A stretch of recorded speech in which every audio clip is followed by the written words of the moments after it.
you know? I worked so hard for that title. The greatest moment of 16-year-old Clara Adams' young career taken away from her because of a celebration. After winning the 400-meter event at the CIF State Championships with a time of 53.24 seconds, her dream of winning a state title went up in flames after celebrating using a fire extinguisher. When she blew the fire extinguisher, the opponents were gone. That was our moment of celebration, and the CIF officials made that about them. The crowd went crazy. They loved it. The booth, CF booth went crazy. They loved it. But those few guys in those jackets, they took offense to it, didn't like it, and they made a decision based on emotions. The North Salinas High sophomore grabbed a fire extinguisher from her father and coach and extinguished off her spikes. The CIF deemed her celebration unsportsmanlike, stripping her of her title.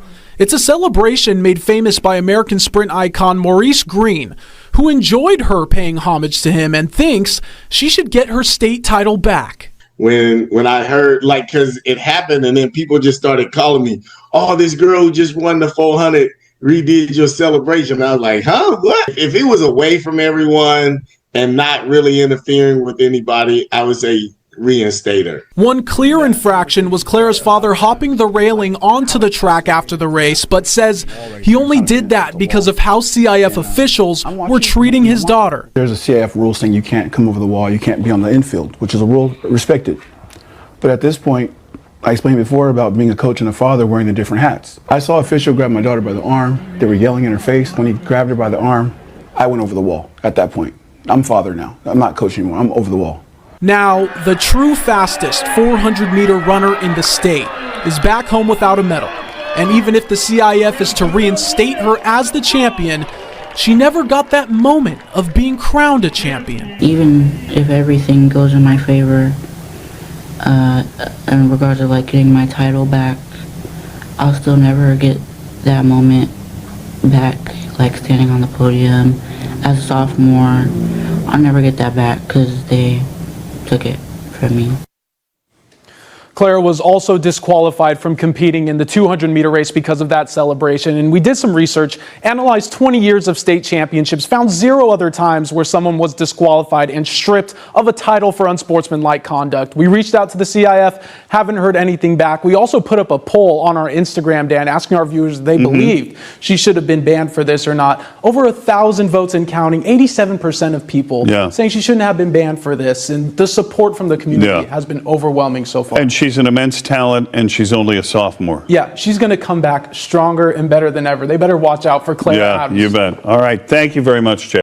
So y'all just heard that news clip and saw that news clip right there. And let me just say to Clara Adams and to her father, I'm going to say congratulations. Even though that CIF committee, whoever they are, stripped this young lady of her title, she's still a champion in my eyes. I mean, she was able to run that race and win competitively and with good sportsmanship. All she wanted to do was celebrate, and they stripped her because of that. They stripped her of her title because of that. Not only did you embarrass her in front of everybody, but this was a straight up humiliation ritual played out in real time.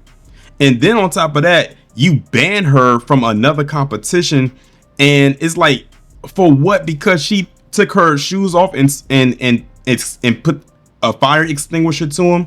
That's not hurting anybody. It's not harming anyone. It's not harming her. They made it seem like she took the fire extinguisher and was spraying it on somebody who wasn't burning or something that wasn't on fire, or took the fire extinguisher and used it as a weapon and threw it into the crowd or hit somebody with it. She was spraying, it was being used on an inanimate object, her shoes, her track shoes. And they made a big deal out of that and stripped her of her title right then and there. They said the coach wasn't upset about it. Her dad wasn't upset. The people cheered loudly because of it. They said the people up in the booth loved it. But those few officials were the ones that had something, they felt some type of way about it, and they ended up stripping her of her title. That is a load of crap. And to be honest, in my honest opinion, she's better off without him. Because the funny thing about it, the most interesting thing about this whole thing is that the Olympics are in what, 2 years? Wait, was 2025 in 3 years? in 2028, and it's going to be in Los Angeles, and she's already in California. So I have a feeling that after this incident right here, and I'm sure the story has by now gone viral, that there's going to be a lot more eyes on her now because of a controversy they started. Maybe eyes that maybe weren't going to be on her before. Now people are going to be looking at her.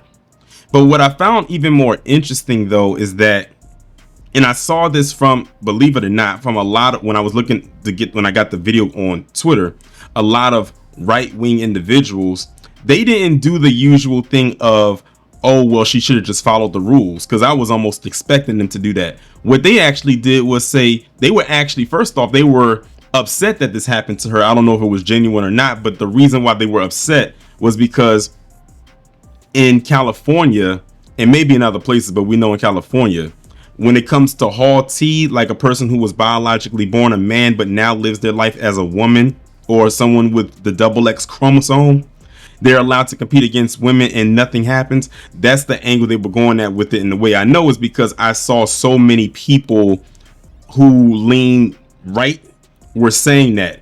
And believe it or not, of all people, Megyn Kelly was one of them. When I saw her tweet something, I said, oh yeah, for Megyn Kelly to actually be on the side of a black person, no matter how it frames itself when it comes to her, then you already know you messed up, because we know Megyn Kelly is staunchly anti-black. So when I saw Megyn Kelly say something, then you know you messed up on the behalf of a black person, that is.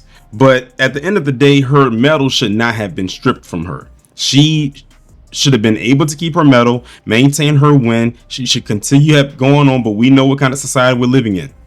This also kind of reminds me of the video I just recently did about Lauren Witzke and what she was saying about those black people on that Carnival cruise, basically trying to advertise it as, if you want to go on a Carnival cruise, this is what you're going to be dealing with. And all it was a bunch of black people flipping and cheering and hooping and hollering and having a good time. So basically, again, it's crazy because that video that was just a few days ago when I did that video.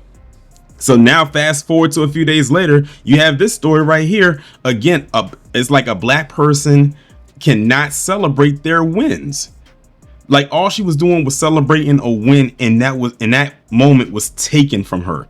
The celebration itself and not the consequence, but the reward of said celebration. She earned that.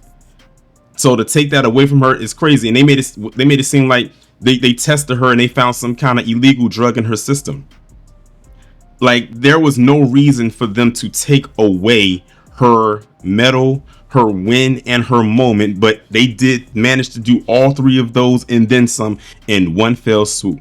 But like I said, congratulations to her. She is still a champion in my eyes. I'm sure she has an overwhelming outpouring of support from the community and from a lot of people who are in the track and field world. And I'm certain, and I hope that this is not the last time we hear of her. Hopefully she can go to the Olympics and get the real medal and then throw that into their face, because I know I sure would. And you know what I would do if I was her? Go to the Olympics, dominate, and do the same celebration there. Get that fire extinguisher and spray off those cleats there, because hopefully they don't try to pull the same thing there. I don't think they'll try to tempt fate twice, because now that the story has gone viral, I don't think that the Olympic Committee will want that to happen. But then again, I don't know what their rules are. But y'all let me know what y'all think about this down in the comments, and I will talk to you in the next one.